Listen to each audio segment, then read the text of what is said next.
이재명 정부의 부동산 정책에 대해서 불과 며칠 전에 이광수라고 하는 사람이 네. 매불쇼에 나와서 이재명 정부를 향해서 엄청나게 강력하게 비판을 했습니다. 이거 이대로 가면 이재명 정부 망한다.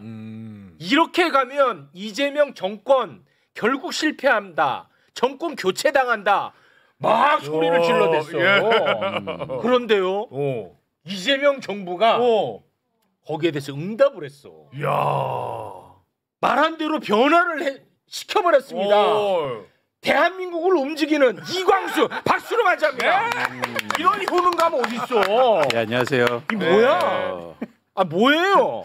약속 대련이야 아니면 뭐야? 뭘 움직여요? 욕만 먹었는데. 아니 그때 욕했던 사람들은 이제 반성해야지. 맞잖아요. 예, 근데 일단 저희가 사실 저도 오늘 좀 놀랐고요. 와. 왜냐하면 대박. 나 깜짝 놀랐잖아. 그러니까 이광수 말대로 딱 해가지고. 놀랍다. 근데 제가 좀 의사표현을 좀 했어요. 여러 경로로. 네, 그래서 그런 것들 좀 반영이 됐다고 저는 생각하고 있습니다. 네. 내가 다 했다. 나 이광수다. 머리 한번 싹 당기시네. 자 그러면 이 소식을 모르는 분들도 많이 계실 테니까 일단은 부동산 정책 어떤 변화가 있는지 그걸 좀 짚어주시죠. 일단 저나 아니면 시장에서나 그러니까 중요한 게 왜 이렇게 급하냐. 뭐 조금만 시간을 줘라 이런 말씀을 많이 하셨죠. 급하다 그랬어 이광수. 그러니까 우리가 현재의 상황 파악을 좀 할 필요가 있었다는 거죠. 네. 그런 측면에서 제가 두 가지를 여러분한테 보여드리고 싶은데 첫 번째는 서울의 아파트 가격의 주간 상승률 그래프입니다. 이 그래프는 주간으로 지금 아파트 가격이 얼마나 올랐냐면 0.4%씩이 막 오르고 있었다고요. 일부 지역은요 주간에 1%가 올라요. 그러면 한 달에 몇 프로가 오른 거면 4%요. 폭등. 그러면 연간으로 해서 48%가 오른다는 얘기예요. 와 이거는 큰일 났어. 그러니까 이대로 놨으면 그러니까 이재명 대통령께서도 국회에서 정확히 뭐라고 하십니까? 경제는 뭐다? 타이밍. 그렇죠. 그렇지. 그렇죠. 이 상황이었는데 다음 장을 보시면 더 놀라운 일은 집을 갖고 있는 사람들이 엄청나게 안 팔아요. 오를 거라는 기대감. 그러니까 이거는 이게 쉽게 말해서 폭등 각이었다고요. 뭔가를 하지 않으면 지금 예를 들어서 이재명 정부가 23일 지났는데 그 시기가 중요한 게 아니라 뭔가를 하지 않으면 이제 대한민국 부동산 시장은 걷잡을 수 없이. 네, 참고로 이게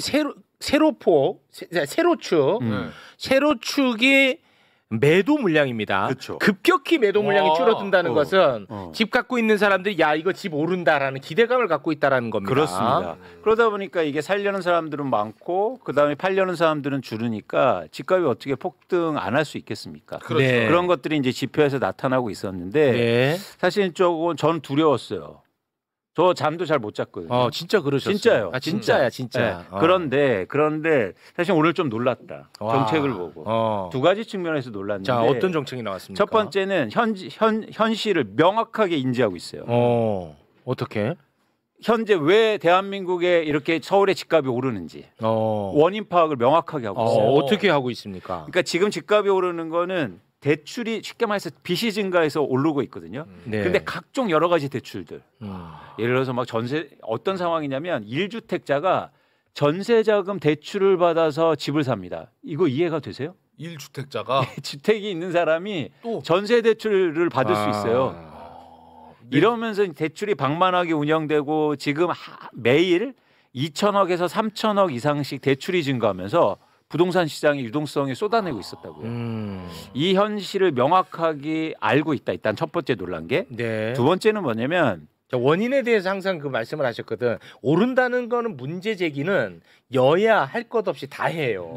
그런데 우리 이광수 소장님이 항상 그랬거든. 지금은 대출 규제를 완화하기 때문에 너나 나나 다 집 사니까 집값 오르는 거고 개발을 완화시켜 주니까 오른다는 기대감에 또 오른다고 했거든.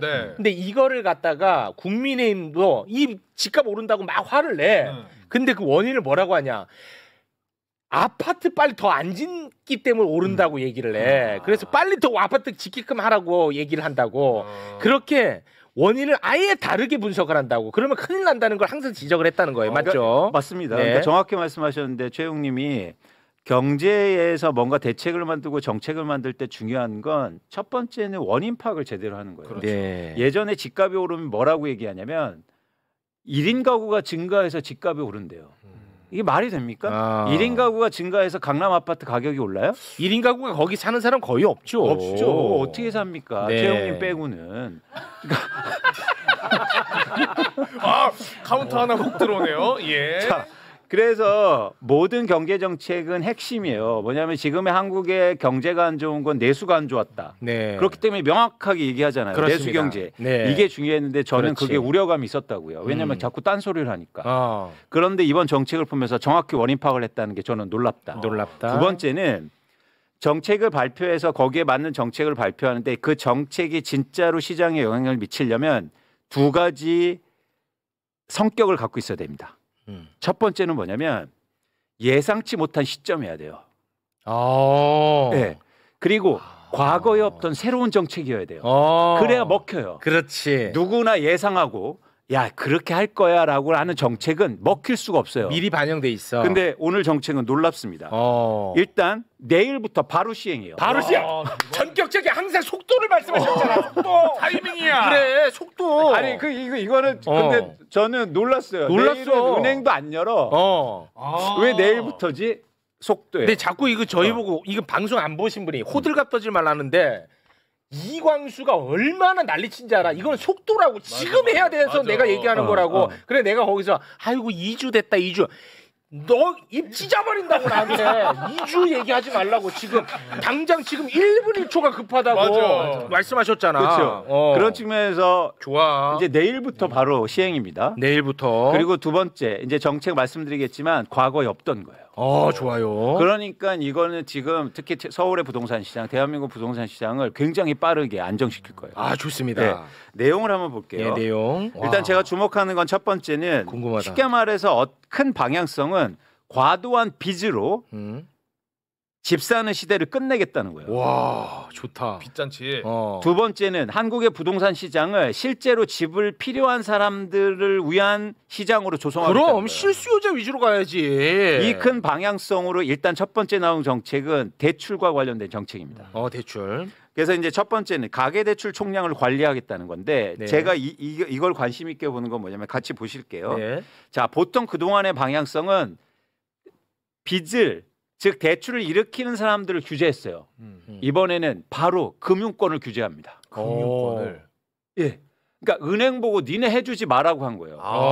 은행한테. 이거는 굉장히 효능감이 있는 거죠. 그동안 은행을 못 건드렸어요. 네. 왜? 엄청나게 큰 사실 이익 집단이잖아요. 그렇죠. 이게 힘들단 말이에요. 맞아. 지금 은행이 연간으로 해서 이자 수익을 60조 원 벌고 있습니다. 네. 돈을 많이 번다는 건 대한민국에서 그만큼 권력이 세다는 거예요. 네. 그런데 이제 은행을 바로요. 니네 하반기부터 바로 대출 해주지 마. 50% 줄여 한 거예요. 50% 네. 줄여라. 놀랍죠. 놀랍습니다. 두 번째는 그다음. 자 윤석열 정부에서 집값이 빠지니까 100조 원이 넘는 정책 대출을 부동산 시장에 쏟아냈어요. 그게 대표적으로 디딤돌 대출, 버팀목, 보금자리론 이런 것들이었는데 네. 사실 이 정책 대출을 줄이겠다는 거예요. 줄여야 한다. 사실 이거는 되게 민감합니다. 이건 민감해. 왜요?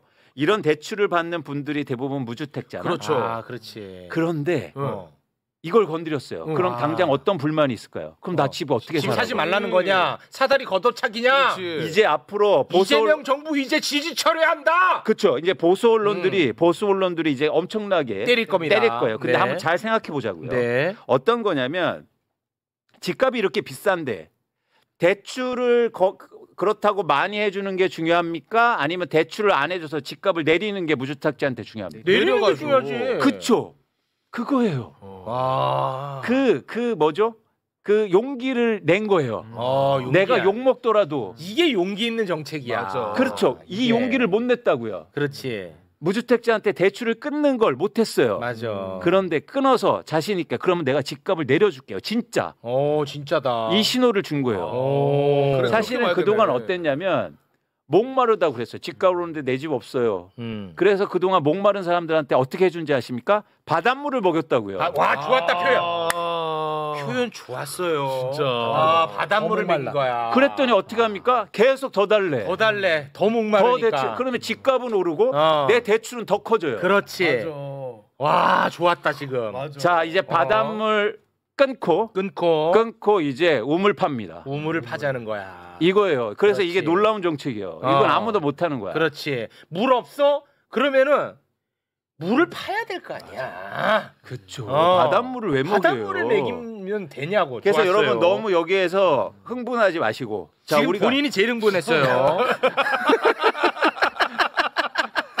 아 근데 이해가 확실히 돼. 본인이 제일 흥분했어요. 전 사실 이 정책이 가슴 떨려요. 너무 좋다. 이거 근데 진짜 용기 있게 낸 거야. 이거는 이재명 대통령 정부만이 할 수 있다. 좋았어. 이거는 박수 받아 마땅해. 그동안 아무도 용기를 못 용기 냈거든. 못 냅니다. 이거 진짜 내가 대통령 돼도 용기 못 내. 왜냐하면 내일부터 바로 욕 먹을 거거든. 바로 그냥 다 쏟아낼 거예요. 다 이제. 쏟아내. 다 쏟아낼게요. 집 사야 되는데 서민들 어떻게 하냐. 맞아. 사다리 아닙니다. 걷어차리라고. 서민들한테 중요한 건 대출을 많이 해주는 게 아니라 그렇지. 부동산 집값을 시장을 안정시키는 거예요. 안정화시키는 거야. 그게 본질이잖아요. 그렇습니다. 예.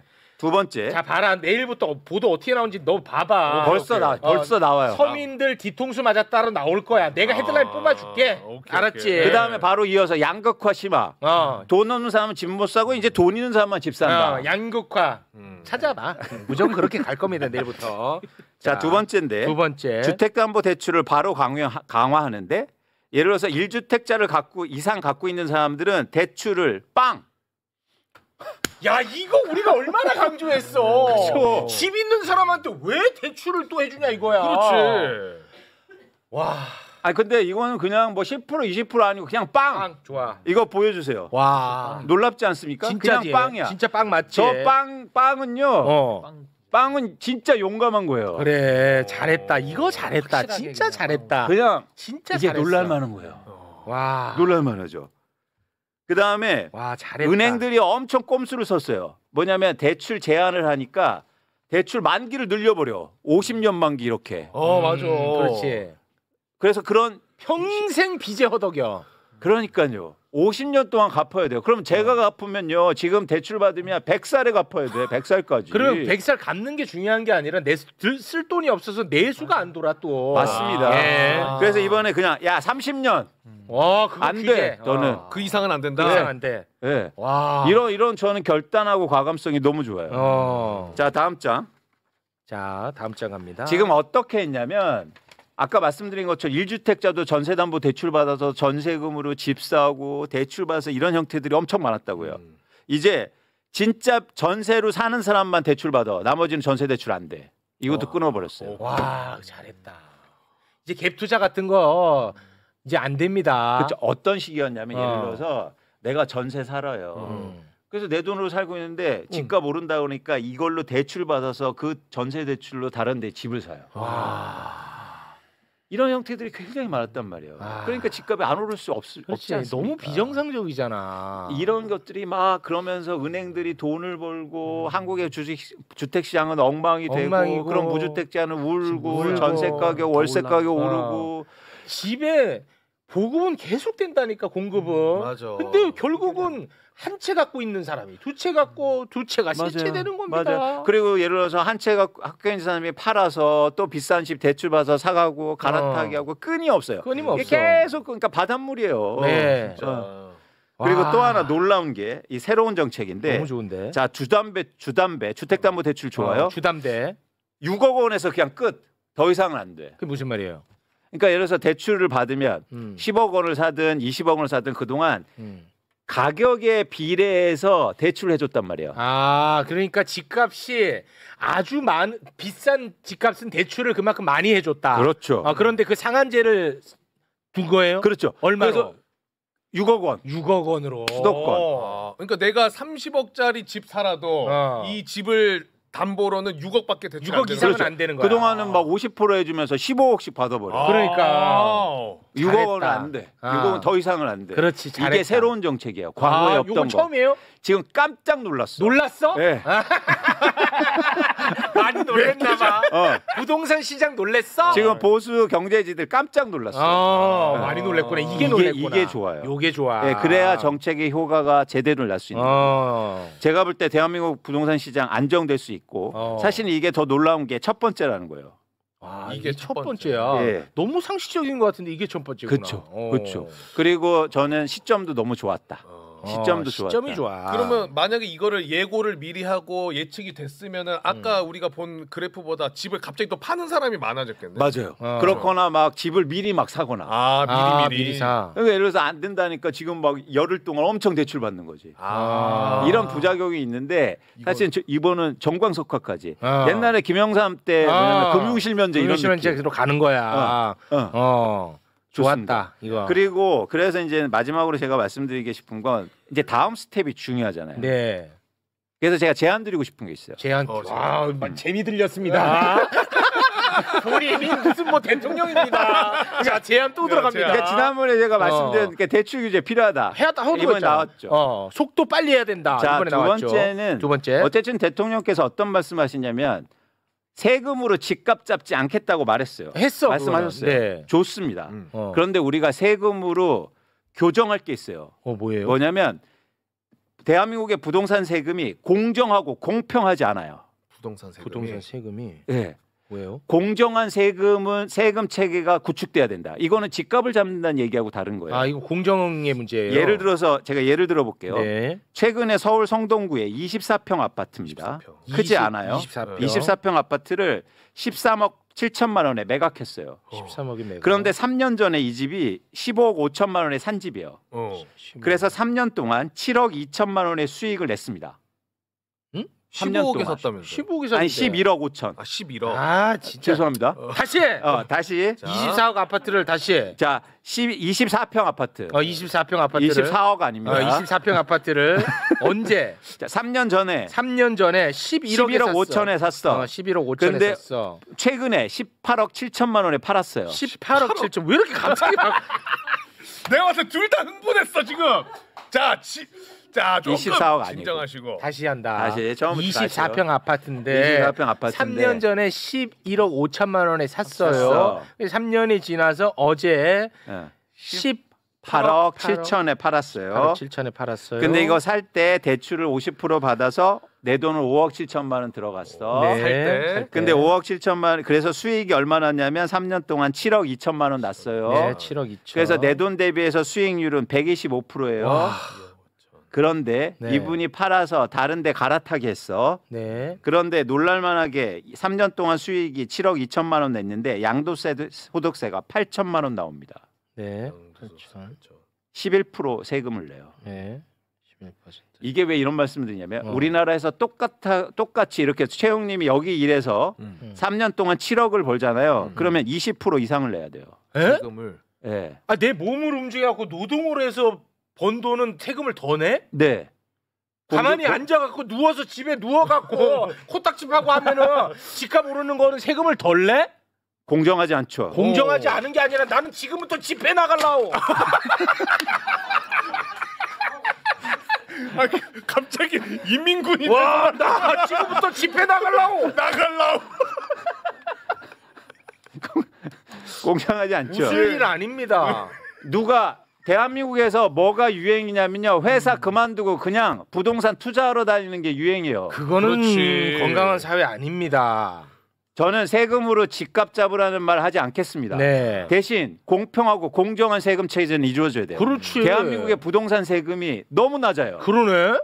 진짜 그러네. 그러다 보니까 계속 팔고 이익 봐서 또 부동산 사고 또 부동산 투자하고 있단 말이에요. 이거는 교정돼야 된다. 이 노동의 가치를 인정하지 않는 사회야. 어떻게 보니? 나는 이거 처음 알았네. 이런 사회인지. 대한민국 계속 그려왔어요. 이거는 개혁해야 됩니다. 와. 네. 그래서 세금으로 집값을 잡겠다는 게 아니라 그렇지. 공평한 과세가 이루어져야 과세 하자는 거지. 아니면 근로소득세를 낮춰주든지. 그래 맞아. 그럼 또 재정이 어려워지니까 뭐 내가 그것까지 모르겠는데 솔직하게 말하면 노동에 붙는 세금보다 부동산에 붙는 세금이 솔직하게 말하면 더 높아야지. 그렇죠. 근데 오히려 더 낮아? 그렇습니다. 이거를 그냥 지켜만 보고 있었다. 예. 이광수 나가. 보고 싶지도 않아. 이거를 지켜만 봐왔어 여태. 보고 싶지도 않아. 와 이거는 말이 안 되지 않나 진짜? 그렇죠. 일단 이거 필요합니다. 이게 이제는 우리가 논의돼야 될 가장 중요한 문제예요. 대한민국에서. 와 중요한 부분이네. 사실은 이게 해결되면 누가 부동산 투자하려고 투기하려고 그렇게 막 나서겠습니까? 할 사람은 하라 그러고. 할 사람은 해요. 그냥 놔둬도. 놔둬. 대신 세금 내야죠. 세금 내면 일하는 되고. 만큼. 그럼. 예. 예. 예. 그래서 이게 지금 저는 과세가 뭐 이게 뭐 징벌적 과세 뭐 이런 걸 얘기하는 징벌이 게 아니잖아. 그러면 징벌적 노동이냐? 무슨 그런 말을 하고 좋아요 있어. 그 표현. 아니 뭐 만담이야 뭐야? 그 표현 좋아. 짜고 온 거야 뭐야? 징벌적 노동이냐? 저 20년 징벌적 과세라고 얘기하는 사람 할 때마다 맞대응을 가져야 돼.